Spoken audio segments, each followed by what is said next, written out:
Hello दोस्तों, स्वागत है आपका मेरे यूट्यूब चैनल परीक्षा प्लान में। तो कैसे हैं आप लोग? आई होप अच्छे होंगे। तो जैसा कि आप लोगों को पता है कि राजस्थान बोर्ड की एसएसटी की बुक में पढ़ा रही हूँ। क्लास 6 से लेकर 9th तक मैं कंप्लीट करवा चुकी हूँ और क्लास 10th की बुक के 2 चैप्टर मैंने पढ़ा दिए हैं।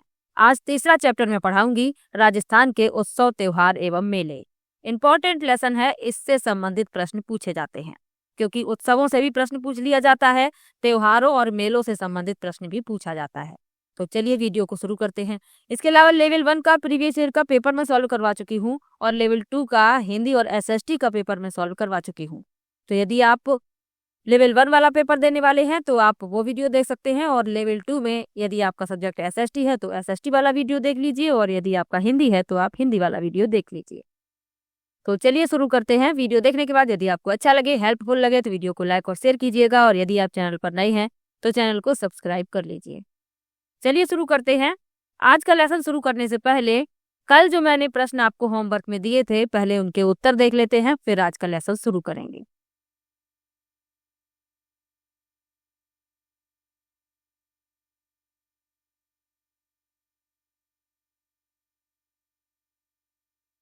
पहला प्रश्न दिया गया है, निम्नलिखित में से कौन पंच पीरों में शामिल नहीं है? तो पंच पीर कौन कौन से हैं? पाबू जी, गोगा जी, रामदेव जी, मेहा जी, हड़बू जी, ये पंच पीर हैं। इसमें तेजा जी शामिल नहीं है, तो यही इस प्रश्न का उत्तर हो जाएगा।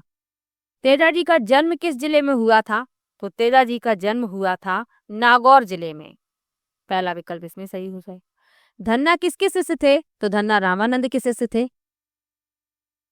और अगला प्रश्न है, विश्नोई संप्रदाय के प्रवर्तक कौन थे? तो जाम्भोजी थे। इसमें आपका दूसरा विकल्प सही हो जाएगा। चलिए अब आज के लेसन को शुरू करते हैं।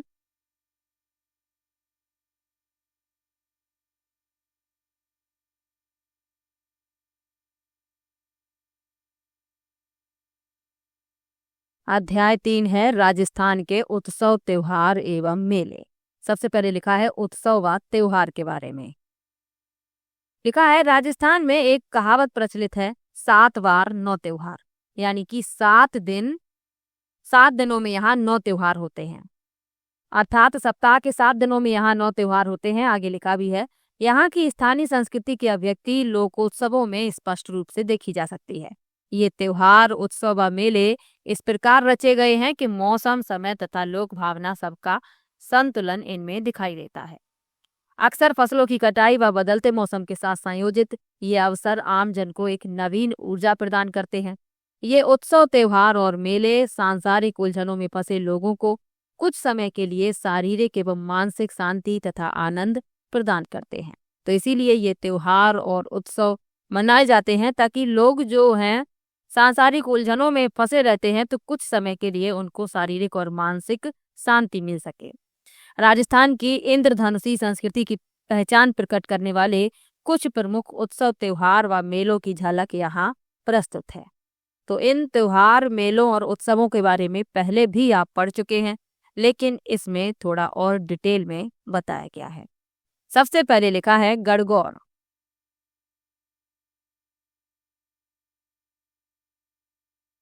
गणगौर राजस्थान का प्रमुख त्योहार है।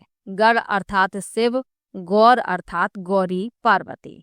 इस अवसर पर शिव व पार्वती की आराधना द्वारा अविवाहित लड़कियां अपने लिए योग्य वर तथा वहीं विवाहित स्त्रियां अखंड सुहाग की कामना करती हैं। यानी कि अविवाहित जो लड़कियां होती हैं वो भी इसमें पूजा करती हैं, इस त्योहार में शिव और पार्वती की, और जो विवाहित स्त्रियां होती हैं वो भी अखंड सुहाग की कामना करती हैं। इसमें शिव और पार्वती की पूजा की जाती है, ये आपको प्रमुख रूप से याद रखना है, क्योंकि जो प्रश्न पूछा जाता है वो इसी तरीके से पूछा जाता है कि गणगौर त्योहार में किसकी पूजा की जाती है? तो शिव और पार्वती की। आगे लिखा है, यह त्योहार होली के दूसरे दिन चैत्र कृष्णा प्रतिपदा से लेकर चैत्र शुक्ला तृतीया तक चलता है। इस मौके पर होली की राख के पिंड बनाकर जौ के अंकुरों के साथ इनका पूजन किया जाता है। अविवाहित लड़कियां उपवनों से फूलों को कलश में सजाकर गणगौर के गीत गाती हुई इन्हें अपने घर ले जाती हैं।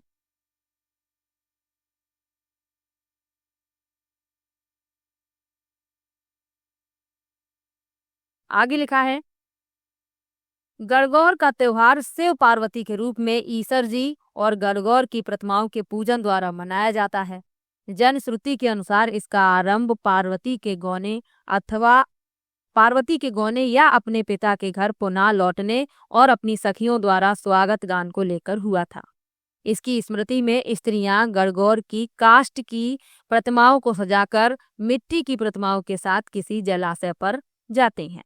काष्ठ यानी लकड़ी की प्रतिमाएं और मिट्टी की प्रतिमाओं के साथ इन्हें सजाकर किसी जलाशय के पास ले जाती हैं, किसी तालाब के पास ले जाती हैं। नृत्य और गीतों के साथ मिट्टी की प्रतिमाओं को विसर्जित कर काष्ठ प्रतिमाओं को पुनः लाकर स्थापित करती हैं। इस त्योहार को जोधपुर, जयपुर, उदयपुर, कोटा रियासतों में बड़ी धूमधाम से मनाया जाता है। आगे बढ़ते हैं। हमेशा से ही गणगौर के अवसर पर गणगौर की सवारी का रिवाज रहा है। उदयपुर की गणगौर की सवारी का कर्नल टॉड ने बड़ा रोचक वर्णन प्रस्तुत किया है। तो कर्नल टॉड ने उदयपुर की गणगौर सवारी का वर्णन किया है। क्या लिखा है इन्होंने? जहां अट्टालिकाओं में बैठकर सभी जातियों की महिलाएं, बच्चे और पुरुष रंग बिरंगे वस्त्रों व आभूषणों से सुसज्जित होकर गणगौर की सवारी को देखते थे। यह सवारी तोप के धमाके और नगाड़े की आवाज से राजप्रासाद से प्रारंभ होकर पिछौला झील के गणगौर घाट तक बड़ी धूमधाम से पहुंचती थी और नौका विहार तथा आतिशबाजी के प्रदर्शन के पश्चात समाप्त होती थी। ये लिखा है कर्नल टॉड ने उदयपुर की गणगौर सवारी के बारे में। चलिए आगे बढ़ते हैं। अब तीज के त्योहार के बारे में लिखा है। राजस्थान में एक कहावत प्रचलित है, तीज त्योहार आ बावरी ले डूबी गणगौर। अर्थात त्योहारों के चक्र की शुरुआत श्रावण माह में तीज से होती है और इसका अंत गणगौर से होता है। वर्षा ऋतु में श्रावण माह में मनाया जाने वाला तीज का त्योहार राजस्थान की स्त्रियों का सर्वाधिक प्रिय त्योहार है। श्रावण शुक्ला तृतीया को बालिकाएं एवं नवविवाहिताएं इस त्योहार को मनाती हैं। यह त्योहार विवाह के पश्चात पहली बार पीहर में मनाने की परंपरा है। यानी कि जिन लड़कियों की शादी हो जाती है तो विवाह के बाद पहली बार ये त्योहार पीहर यानी कि मायके में मनाने की परंपरा है। मान्यता है कि विवाह के बाद पहले सावन में सास और बहू को एक साथ नहीं रहना चाहिए, इसीलिए ससुराल पक्ष किसी अनिष्ट की आशंका से उसे पीहर भेज देता है। इस अवसर पर सभी नवविवाहिताएं पेड़ों पर झूला डालकर झूलती हैं तथा साथ में ऋतु तथा श्रृंगार संबंधी गीत भी गाती हैं। तो सावन में झूले जाते हैं। इसी प्रकार से ये जो नवविवाहिताएं होती हैं पेड़ों में झूला डालकर झूलती हैं। तीज से एक दिन पूर्व वे हाथों और पांव में मेहंदी लगाती हैं। तालाबों के किनारों पर मेलों का आयोजन होता है। इस त्योहार के आसपास खेतों में मोठ, बाजरा, फली आदि की बुआई भी शुरू होती है।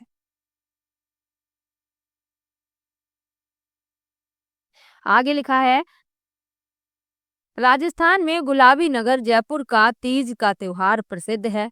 तीज की सवारी में सजे सजाए हाथी, घोड़े, ऊंट, वर्दी पहने हुए उनके महावत, घुड़सवार आदि तीज की प्रतिमा के साथ जुलूस में चलते हैं।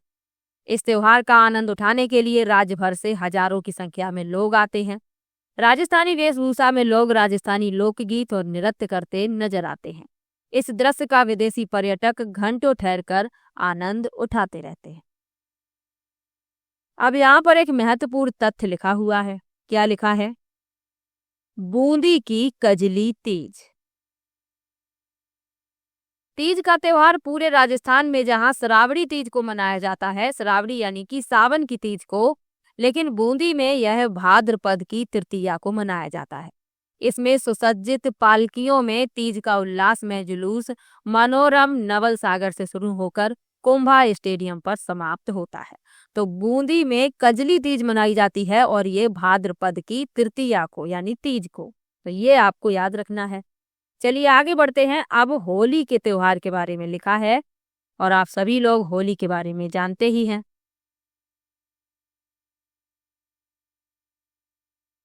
लिखा है, होली का त्योहार फाल्गुन पूर्णिमा को पूरे भारत में बड़े उल्लास व उत्साह से मनाया जाता है। ऋतु परिवर्तन और रबी की फसल की कटाई से जनमानस मनोरंजन के लिए उत्साही हो जाता है। इस अवसर पर होलिका की पूजा की जाती है। गोबर की कंडों को एकत्रित करके कुछ कंडों की मालाएं होलिका के लिए समर्पित की जाती हैं। कंडे यानी कि उपले, नृत्य गान और गुलाल से त्योहार का महत्व प्रदर्शित होता है। होली पर रंग डालने की परंपरा लगभग सभी जगह एक समान है, किंतु कुछ स्थानों पर इसमें विविधता दिखाई देती है।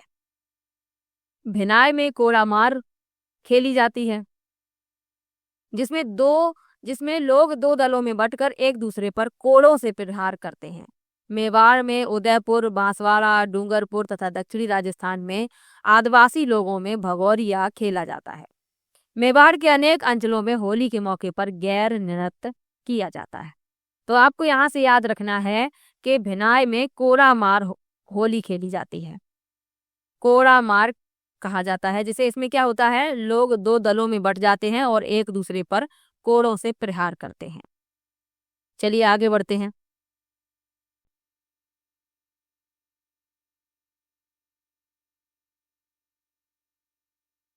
प्रसिद्ध जैन तीर्थ स्थली महावीर जी में लठमार होली में महिलाएं हाथों में लठ लेकर पुरुषों पर प्रहार करती हैं।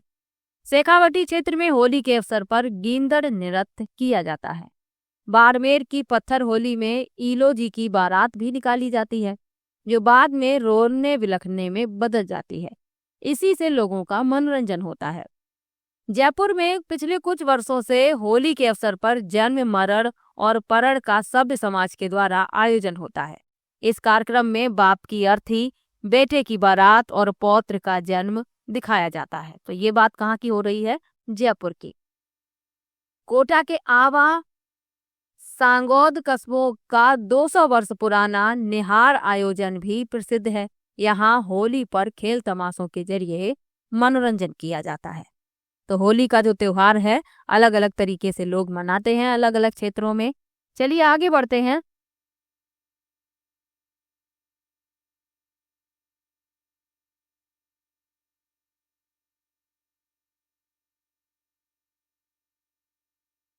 अब लिखा है अक्षय तृतीया, और अक्षय तृतीया से संबंधित प्रश्न पूछा जाता है, तो आपको याद रखना है। चलिए पढ़ लेते हैं। लिखा है बैसाख माह की शुक्ल पक्ष की तृतीया को अक्षय तृतीया कहते हैं। अक्षय तृतीया को जन सामान्य अबूझ सावे के रूप में मानते हैं। ग्रामीण अंचलों में बिना मुहूर्त निकलवाए भी इस दिन बड़ी संख्या में बाल विवाह होते थे। यानी इस दिन में जो विवाह किए जाते हैं तो मुहूर्त निकलवाने की जरूरत नहीं पड़ती है, बिना मुहूर्त के ही इस दिन शादियां की जा सकती हैं, तभी इसे अबूझ सावे के रूप में माना जाता है। तो ग्रामीण अंचलों में बिना मुहूर्त निकलाए ही इस दिन बड़ी संख्या में बाल विवाह होते थे, जो अब प्रशासन के कड़े रुख व जागरूकता के कारण बहुत कम हो गए हैं।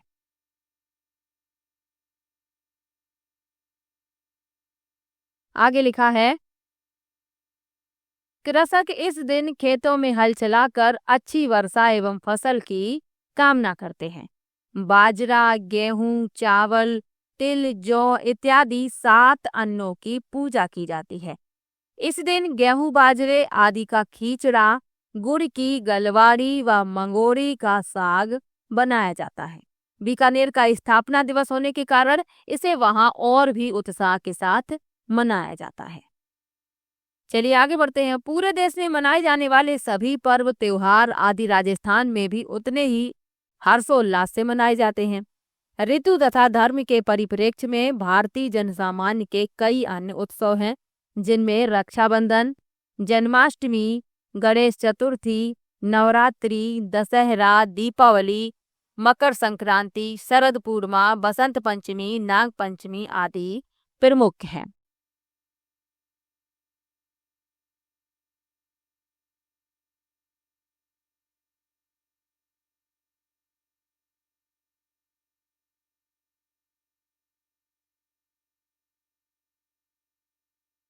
इसके अतिरिक्त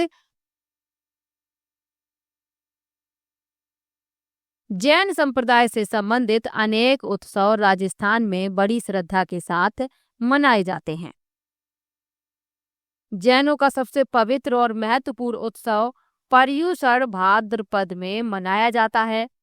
श्रावक गण इस मौके पर मंदिर में जाकर पूजन अर्चन, स्तवन, कीर्तन, व्रत, उपवास आदि प्रक्रियाओं के द्वारा आत्मशुद्धि, संयम एवं नियम का पालन करते हैं। इस उत्सव का अंतिम दिन संवत्सरी कहलाता है, तो ये आपको याद रखना है। आश्विन कृष्णा एकम को क्षमा पड़ी पर्व के मौके पर सभी श्रावक एक जगह एकत्र होकर एक दूसरे से क्षमा याचना करते हैं। आगे लिखा है, मुसलमानों के उत्सवों में ईद उल जुहा, जिसे बकरा ईद भी कहते हैं, जिलहिज की 10वीं तारीख को इब्राहिम द्वारा अपने प्रिय पुत्र इस्माइल की कुर्बानी की याद में मनाया जाता है। मुहर्रम के गमी के मौके पर वे 10 दिन तक उपवास रखते हैं और अंतिम दिन मोहम्मद साहब के नाती हुसैन इमाम की कुर्बानी के उपलक्ष्य में ताजिए निकालते हैं।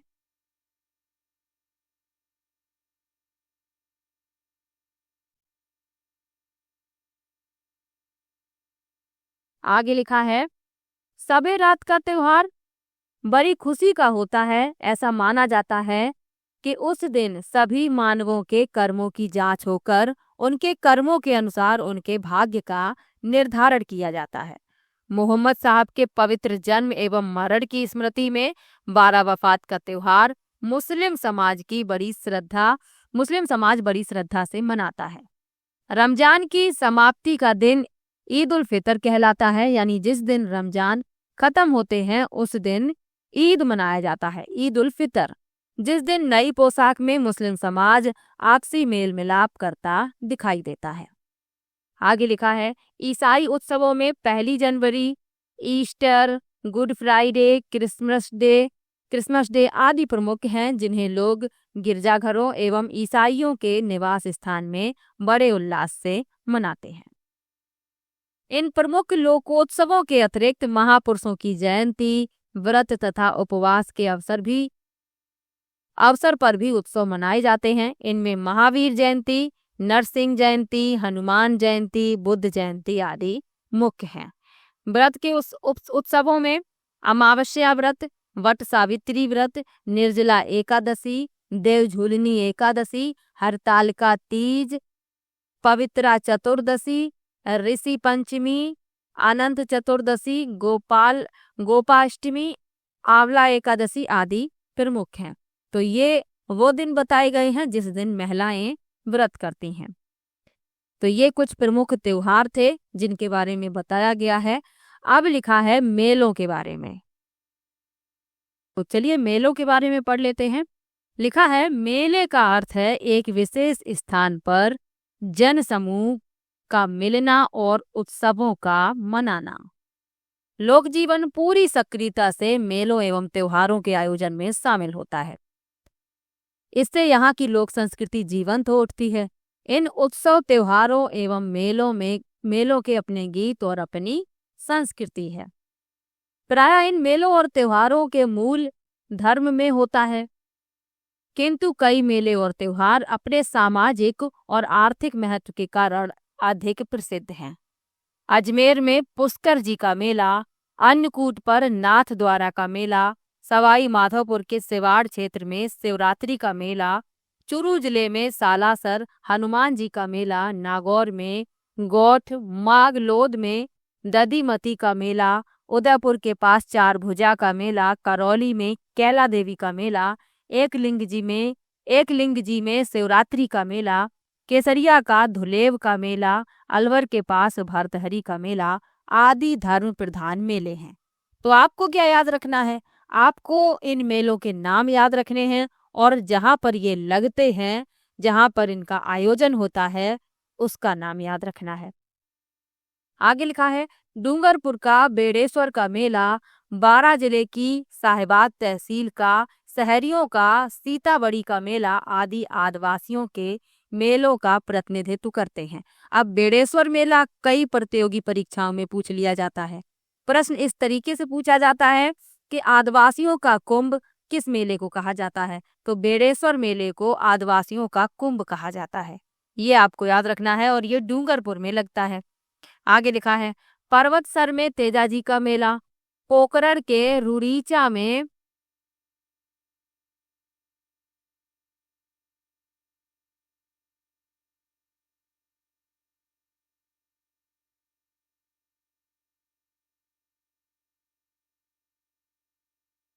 रामदेव जी का मेला, कोलूगढ़ में पाबू जी का मेला, ददरेवा में गोगा जी का मेला आदि लोक नायकों के मेले हैं।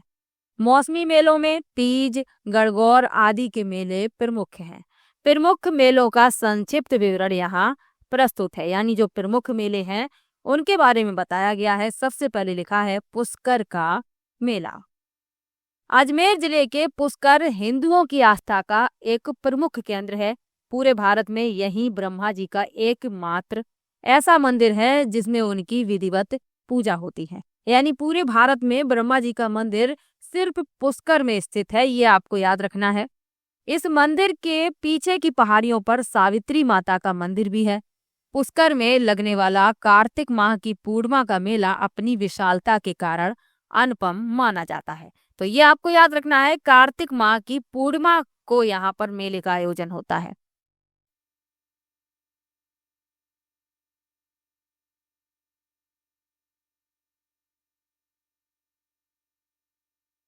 आगे लिखा है पौराणिक कथाओं के अनुसार प्राचीन समय में पुष्कर में विज्रनाथ नामक एक राक्षस था जिसने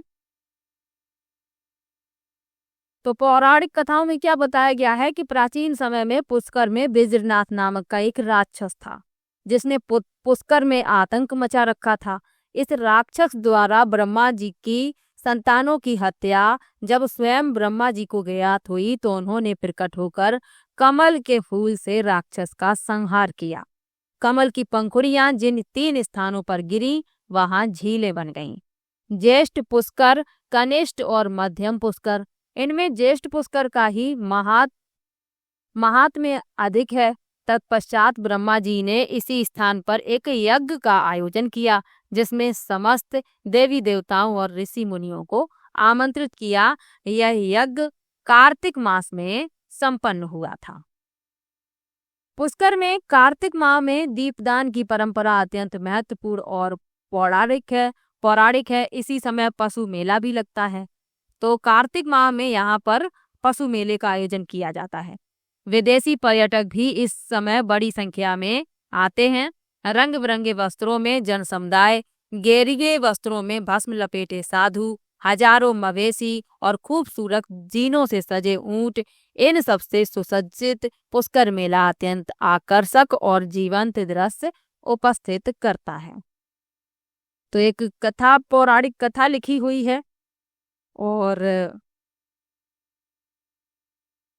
मेला के संबंध में एक पौराणिक कथा लिखी हुई है और इसमें यहाँ पर पशु मेले का आयोजन भी किया जाता है।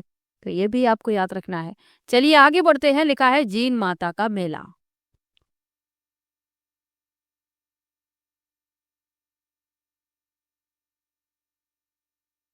लिखा है सीकर जिले के रेवासा ग्राम में पहाड़ी की तलहटी में जीन माता मंदिर अवस्थित है। इस मंदिर का निर्माण विक्रम संवत 1121 में मोहिल के हठड़ द्वारा करवाया गया। यहाँ माता की अष्टभुजी प्रतिमा है।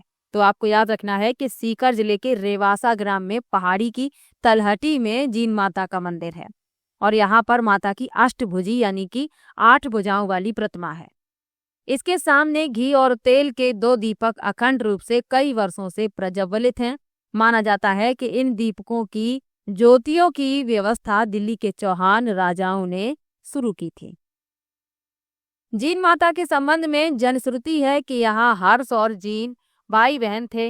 इनके माता पिता का बचपन में स्वर्गवास हो गया था। भावज के तानों से दुखी होकर जीन अपने भाई का घर छोड़कर रेवासा की पहाड़ियों पर तप करने आ गई। जब हर्ष को इस बात का पता चला तो उसने जीन से घर लौटने का आग्रह किया। जब जीन किसी भी प्रकार घर आने को तैयार नहीं हुई तो हर्ष भी उसी के साथ इस स्थान पर देवी को प्राप्त करने के लिए कठोर तपस्या करने लगा। अंत में देवी साक्षात हुई और आज तक वहां विद्यमान है। राजस्थान के अलावा अन्य राज्यों से भी लाखों तीर्थयात्री मनोकामना पूर्ति हेतु यहाँ आते हैं। चैत्र और आश्विन माह में नवरात्रों के समय यहाँ विशेष चहल पहल हो जाती है। तो ये एक छोटी सी कहानी लिखी हुई है, तो ये आपको याद रखनी है। चलिए आगे बढ़ते हैं। अब लिखा है खाटू श्याम जी का मेला। सीकर जिले में स्थित खाटू श्याम जी का मंदिर बहुत ही विख्यात है। तो ये आपको याद रखना है, खाटू श्याम जी का मंदिर सीकर जिले में है। जिला मुख्यालय से करीब 50 किलोमीटर दूरी पर स्थित श्री कृष्ण के ही एक स्वरूप श्री श्याम जी के इस मंदिर में वर्ष भर भक्तों की भीड़ लगी रहती है। शीशदानी के रूप में विख्यात श्री श्याम जी के मंदिर में फाल्गुन के शुक्ल पक्ष की 10वीं से द्वादशी तक वार्षिक मेला लगता है। इस मंदिर के निकट स्थित श्याम बगीचा और श्याम कुंड भी दर्शनीय है। तो यहाँ पर कब मेला लगता है? फाल्गुन के शुक्ल पक्ष की 10वीं से द्वादशी तक वार्षिक मेले का आयोजन किया जाता है। चलिए आगे बढ़ते हैं। लिखा है भर्तहरि का मेला। अलवर से 40 किलोमीटर दूर भर्तहरि नामक स्थान पर वर्ष में 2 बार बैसाख और भाद्रपद में लक्खी मेला आयोजित होता है। हाथों में चिमटा कमंडल, शरीर पर राख लपेटे, लंबी दाढ़ी और लंबे बालों वाले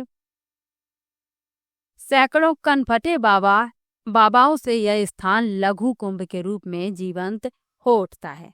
जनश्रुति है कि गोपीचंद भर्तहरि बहुत बड़े राजा थे। उनकी पत्नी रानी पिंगला अत्यंत सुंदर थी। किन्हीं कारणों से राजा के मन में विरक्ति आने पर उन्होंने अपना राजपाट त्याग कर संन्यास ले लिया। भर्तहरि को यह जंगल बहुत भाया और वे मृत्यु पर्यंत यहीं रहे। यहीं उनकी समाधि भी है। तो ये याद रखिएगा। और यहीं पर मेले का आयोजन किया जाता है। चलिए आगे बढ़ते हैं। लिखा है डिग्गी के कल्याण का मेला। लिखा है जयपुर से करीब 75 किलोमीटर दूर टोंक जिले की मालपुरा तहसील में डिग्गीपुरा में भगवान विष्णु के स्वरूप राजा कल्याण जी का श्रावण माह की अमावस्या को मेला लगता है। तो ये कहाँ पर लगता है? टोंक जिले की मालपुरा तहसील में डिग्गीपुरी में। डिग्गी के बारे में जनश्रुति है कि इंद्र ने अपने दरबार की अप्सरा उर्वशी को किसी बात पर क्रोधित होकर 12 वर्ष के लिए मृत्यु लोक में रहने का दंड दिया। उर्वशी मृत्यु लोक में आकर रहने लगी। यहाँ पर चंद्रगिरी के राजा उद्यान में घोड़ी का रूप धारण कर रात भर चरा करती थी। तो यहाँ वह चंद्रगिरी जो राजा थे उनके उद्यान में घोड़ी का रूप धारण कर लेती थी और वहीं पर चरती रहती थी। कौन चरती रहती थी? उर्वशी। क्रोधित चंद्रगिरी के राजा ने एक दिन घोड़ी का पीछा कर उसे पकड़ लिया। घोड़ी ने सुंदर रूप स्त्री का रूप धारण कर लिया। राजा डिग उर्वशी पर मोहित हो उसे अपने महल लाने के लिए आतुर हो गया। उर्वशी ने साथ चलने के लिए एक शर्त रखी कि दंड समाप्ति पर इंद्र जब उसे लेने आए तो वह उसे बचाएगा। यदि वह नहीं बचा पाया तो वह उन्हें शाप दे देगी, क्योंकि जो उर्वशी थी वह तो दंड भोग रही थी, तो इसीलिए वो यहाँ पर आई थी। तो उन्होंने क्या शर्त रखी कि मैं आपके साथ चलूंगी, लेकिन जब इंद्र उसे लेने आएंगे दंड समाप्ति पर तो राजा उसे बचाएगा, और यदि नहीं बचा पाया तो वह उसे श्राप दे देगी। दंड की समाप्ति पर इंद्र उर्वशी को लेने के लिए मृत्यु लोक में आए। राजा डिग्ग के प्रतिरोध करने पर इंद्र ने भगवान विष्णु की सहायता से उसे हरा दिया और उर्वशी को ले गई। उर्वशी ने राजा को श्राप दे दिया कि वह कोढ़ी बन जाए। भगवान विष्णु को राजा डिग्ग पर दया आई और उन्होंने राजा को कुष्ठ से निवारण का उपाय बताया।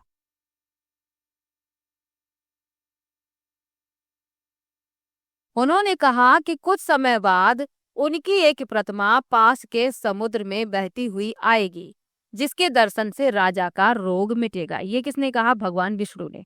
कालांतर में वह प्रतिमा आई, उसके दर्शन मात्र से राजा का रोग मिट गया।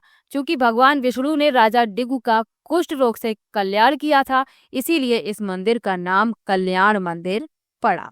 तो अब आप लोग याद रखिएगा क्यों इसे कल्याण मंदिर कहा जाता है, क्योंकि जो विष्णु भगवान थे उन्होंने कुष्ठ रोग से जो डिग्ग राजा थे उनका कल्याण किया था। चलिए आगे बढ़ते हैं। अब लिखा है श्री महावीर जी का मेला। सवाई माधोपुर जिले की हिंडौन तहसील में गंभीर नदी के किनारे पर अवस्थित चंदन गांव में महावीर स्वामी की स्मृति में प्रतिवर्ष चैत्र शुक्ला त्रयोदशी से वैशाख कृष्णा प्रतिपदा तक एक लक्खी मेला भरता है। यह जैनों का सबसे बड़ा मेला है।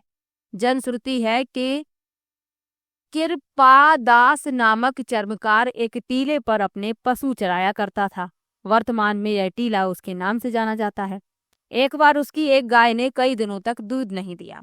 कारण जानने के लिए उस गाय का पीछा करने पर उसने देखा कि गाय एक टीले पर स्वतः अपना दूध गिरा रही है। टीले को खोदने पर उसे वहां से गहरे लाल रंग की एक भव्य प्रतिमा मिली।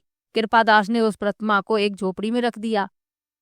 बसवा के जैन अमरचंद बिलाला ने महावीर जी की इस प्रतिमा को सर्वप्रथम पहचाना और मंदिर बनवाने के लिए बड़ी रकम दी।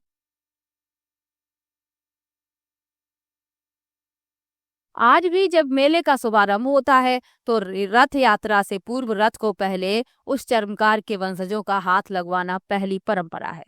श्री महावीर जी का यह मेला अपने आप में अनूठा और सर्वधर्म का अद्वितीय आयोजन है। चलिए आगे बढ़ते हैं। लिखा है करड़ी माता का मेला।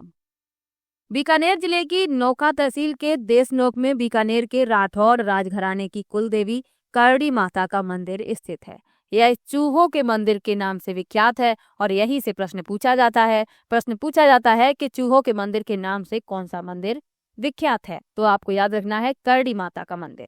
यहाँ चूहे लोगों से बिना भयभीत हुए स्वतंत्र विचरण करते हैं। यहाँ प्रतिवर्ष चैत्र एवं अश्विन नवरात्रा में मेलों का आयोजन होता है। चलिए आगे बढ़ते हैं। अब लिखा है शीतला माता का मेला। चलिए इस मेले के बारे में भी पढ़ लेते हैं। लिखा है जयपुर जिले में चाकसू तहसील के सील की डूंगरी गांव में चैत्र कृष्णा सप्तमी अष्टमी को शीतला माता का मेला भरता है। शीतला माता का मंदिर पहाड़ी पर स्थित है, जिसका निर्माण उदयपुर के महाराज माधव सिंह ने करवाया था। यानी जो मंदिर है वह पहाड़ी पर स्थित है और मंदिर का निर्माण करवाया था जयपुर के महाराज माधव सिंह ने।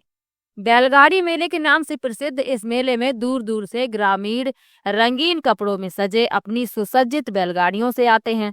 इस अवसर पर पशु मेला भी लगता है। अब ये जो मेला है शीतला माता का, ये बैलगाड़ी मेले के नाम से प्रसिद्ध है और यही आपको याद रखना है। शीतला माता मात्र रक्षका देवी के रूप में पूजित हैं। इसे उत्तर भारत में महामाई, पश्चिम भारत में माई अनामा और राजस्थान में सेड़, शीतला तथा सैरल माता के रूप में जाना जाता है। ऐसी मान्यता है कि माता की रुष्टता के कारण ही चेचक का प्रकोप होता है। तो लोगों की ऐसी मान्यता है कि जब चेचक निकल आते हैं तो माता रुष्ट हो जाती हैं, इसी कारण से चेचक निकलते हैं, ऐसी लोगों की मान्यता है। चलिए आगे बढ़ते हैं। लिखा है कैला देवी का मेला।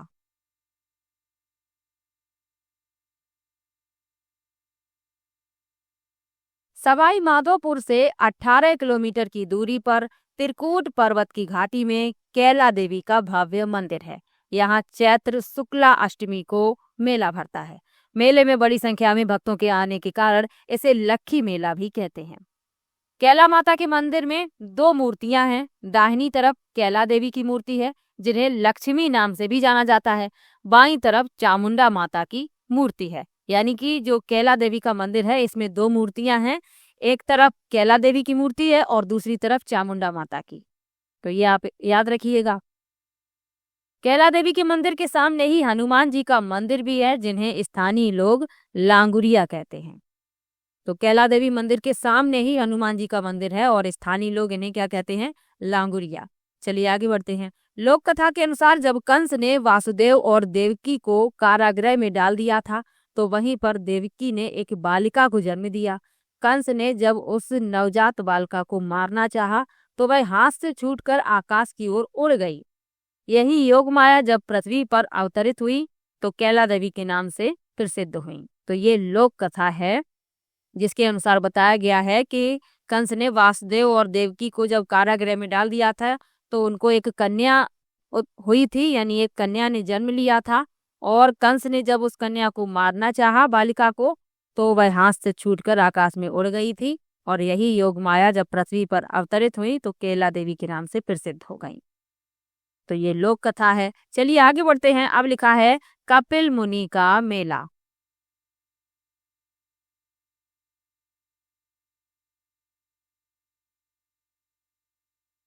बीकानेर जिले के कोलायत में कार्तिक पूर्णिमा को कपिल मुनि का मेला भरता है। स्कंद पुराण के अनुसार महर्षि कर्दन ब्रह्मा के पुत्र थे। उनका विवाह महर्षि मनु की पुत्री से हुआ था, जिनसे कपिल मुनि का जन्म हुआ। कपिल मुनि उच्च धार्मिक ज्ञान प्राप्त कर हिमालय में निवास करने लगे। अपनी यात्रा के दौरान उन्होंने नखलिस्तान देखा। इसकी सुंदरता से मोहित होकर उनकी आत्मा का एक भाग वहीं रहकर दुनिया के लिए तप करने लगा और शेष भाग हिमालय चला गया। उस नखलिस्तान को बाद में कपिलिस्तान कहा जाने लगा। समयांतर पर यह स्थान विख्यात हो गया और अनेक भक्तगण यहाँ आने लगे, लेकिन देवताओं ने ईर्ष्यावश इसे रेगिस्तान में छिपा दिया। शिव पार्वती के पुत्र स्कंद देव ने दुखी मानवता की सहायता हेतु इस स्थान को फिर से खोज निकाला। इस पवित्र झील में स्नान का अत्यधिक महत्व है। माना जाता है कि इससे भक्तों के पाप कट जाते हैं। तो आपको याद क्या रखना है? आपको याद रखना है कि ये जो कपिल मुनि का मेला है ये बीकानेर जिले के कोलायत में कार्तिक पूर्णिमा को लगता है। इतना आप याद रखिएगा। चलिए आगे बढ़ते हैं। लिखा है ख्वाजा मोइनुद्दीन चिश्ती का उर्स अजमेर।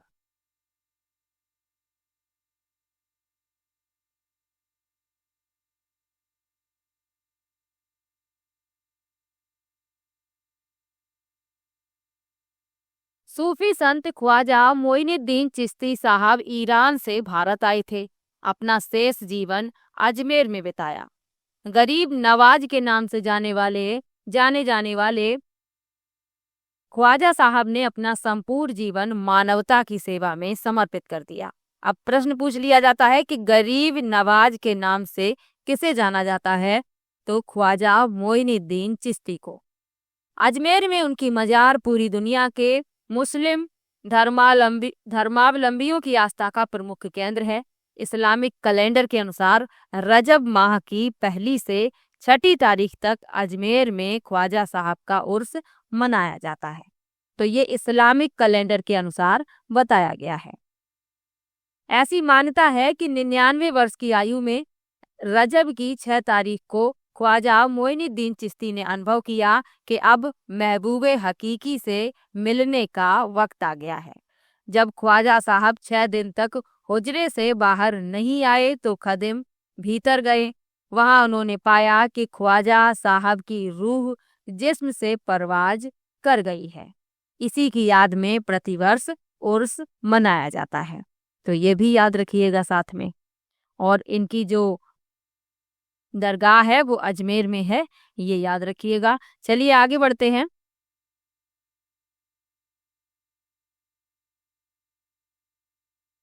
आगे लिखा है इस उर्स के दौरान जायरीन उनकी मजार पर फातिया पढ़कर चादर भी चढ़ाते हैं।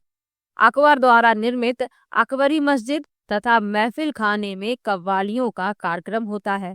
उर्स चांद दिखाई देने पर दरगाह शरीफ के बुलंद दरवाजे पर झंडा फहराने के साथ प्रारंभ होता है। रजब की 6 तारीख को कुल की रस्म में जायरीनों पर गुलाब जल के छींटे मारे जाते हैं। इसके 3 दिन बाद 9वीं तारीख को बड़े कुल की रस्म अदा की जाती है। उर्स के दौरान अकबर व जहांगीर द्वारा क्रमशः प्रदत्त बड़ी देग व छोटी देग में चावल पकाकर तबर्रुक यानी प्रसाद बांटा जाता है। तो प्रसाद यहाँ पर बांटा जाता है चावल पकाकर, ये भी याद रखिएगा। ख्वाजा साहब का यह उर्स संपूर्ण भारत में मुस्लिम समुदाय का कदाचित सबसे बड़ा मेला है।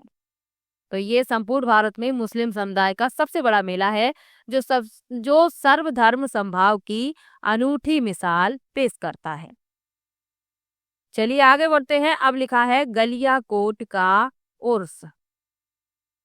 डूंगरपुर जिले की सागवाड़ा तहसील के गलियाकोट कस्बे में संत सैयद फखरुद्दीन की मजार है। यह दाऊदी बोहरा संप्रदाय की आस्था का प्रमुख केंद्र है। इसे मजार ए फकरी भी कहते हैं और यही आपको याद रखना है। ये मजार किसकी है? संत सैयद फखरुद्दीन की, तो इसे कहा जाता है मजार ए फकरी। मुहर्रम की 27वीं तारीख को होने वाले उर्स के मौके पर मजार शरीफ को फूलों से सजाया जाता है और दीपक प्रज्वलित किए जाते हैं।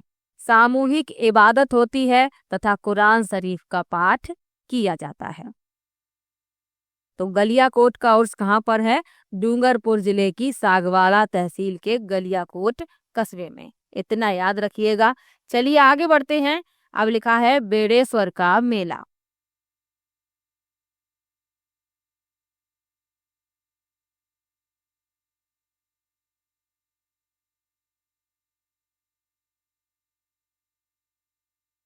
तो बेड़ेश्वर मेले के बारे में मैंने आपको पहले भी बताया है।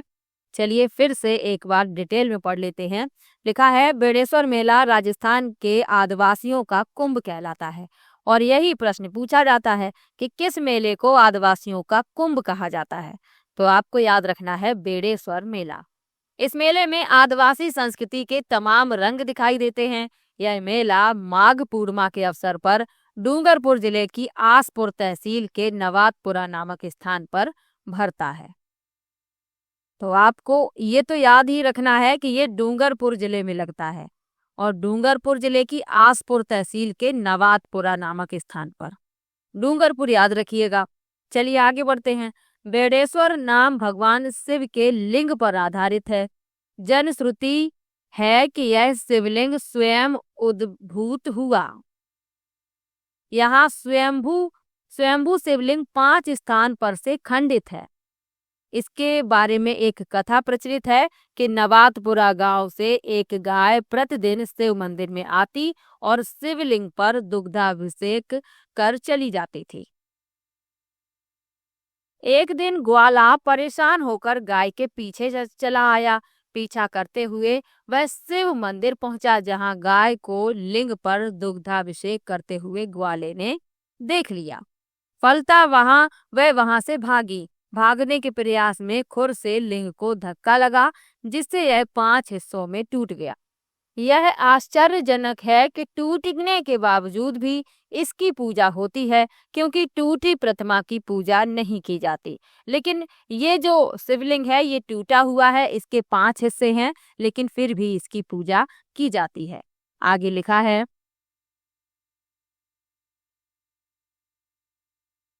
इन पारंपरिक मेलों के अतिरिक्त राष्ट्रीय दशहरा मेला, कोटा सरस मेला, हस्तशिल्प, अंतर्राष्ट्रीय पतंग महोत्सव, धुलंडी उत्सव, हाथी उत्सव, तीज व गणगौर मेला, जयपुर लिटरेचर फेस्टिवल यानी कि साहित्यिक उत्सव, आभानेरी उत्सव, दौसा थार महोत्सव, बाड़मेर ऊंट महोत्सव, बीकानेर मरु महोत्सव, जैसलमेर यानी कि ऊंट महोत्सव बीकानेर में, मरु महोत्सव जैसलमेर में और थार महोत्सव बाड़मेर में, आभानेरी उत्सव दौसा में। तो ये याद रखिएगा, एक साथ पढ़ने में कंफ्यूज मत हो जाइएगा। आभानेरी उत्सव दौसा, थार महोत्सव बाड़मेर, ऊंट महोत्सव बीकानेर, मरु महोत्सव जैसलमेर, मारवाड़ उत्सव जोधपुर, रनकपुर उत्सव, गोडवाड़ मेला पाली, ग्रीष्म व शरद समारोह माउंट आबू, मेवाड़ समारोह उदयपुर, मीरा महोत्सव चित्तौड़गढ़, मत्स्य उत्सव अलवर, चंद्रभागा मेला झालावाड़ भी बहुत बड़ी संख्या में पर्यटकों को आकृष्ट करते हैं। तो ये तो सामने सामने ही लिखे हुए हैं, इन्हें आप एक जगह पर कहीं लिख लीजिएगा ताकि आप लोगों को याद रहें। चलिए आगे बढ़ते हैं। एक महत्वपूर्ण तथ्य यहाँ पर लिखा हुआ है, क्या आप जानते हैं? लिखा है जयपुर के पास भावगढ़ बंदिया गांव में खलकारी माता गर्दभ मेला आयोजित किया जाता है। इस मेले में गधों और खच्चरों के अतिरिक्त अन्य कोई जानवर नहीं होता। गर्दभ माने क्या होता है? गधा होता है। तो ये जो खलकानी माता गर्दभ मेला है, इसमें गधों और खच्चरों के अतिरिक्त कोई और जानवर नहीं होता। कहा जाता है कि मेले की शुरुआत 500 वर्ष पहले कछवाहों ने चंद्रा मीना को युद्ध में हराने की खुशी में की थी। तो ये जयपुर के पास भावगढ़ में बंदिया गांव में आयोजित किया जाता है। तो ये आपको याद रखना है। लेसन होता है यहीं पर समाप्त।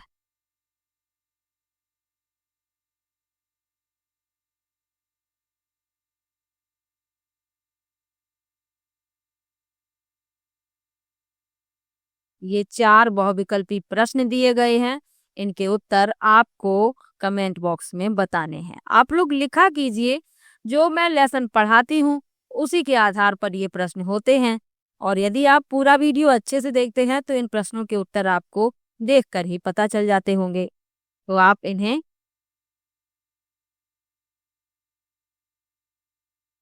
इनके उत्तरों को कमेंट में बताइएगा। नेक्स्ट वीडियो में मैं इन सभी प्रश्नों के उत्तर आप लोगों को बताऊंगी।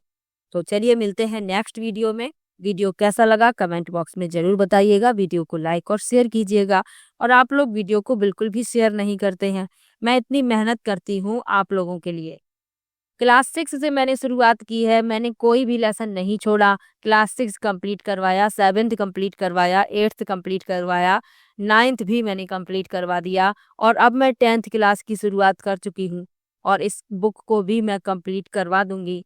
अभी 2 बुक और बची हुई हैं, 11th और 12th, क्योंकि मैंने 12th तक पढ़ाने के लिए कहा था। लेकिन यदि आप लोग इसी तरीके से वीडियो को शेयर नहीं करेंगे तो मैं 10th क्लास की बुक पढ़ाकर ही इस सीरीज को यहीं पर खत्म कर दूंगी। ये आप लोगों के ऊपर है। तो चलिए मिलते हैं नेक्स्ट वीडियो में। तब तक के लिए बाय बाय।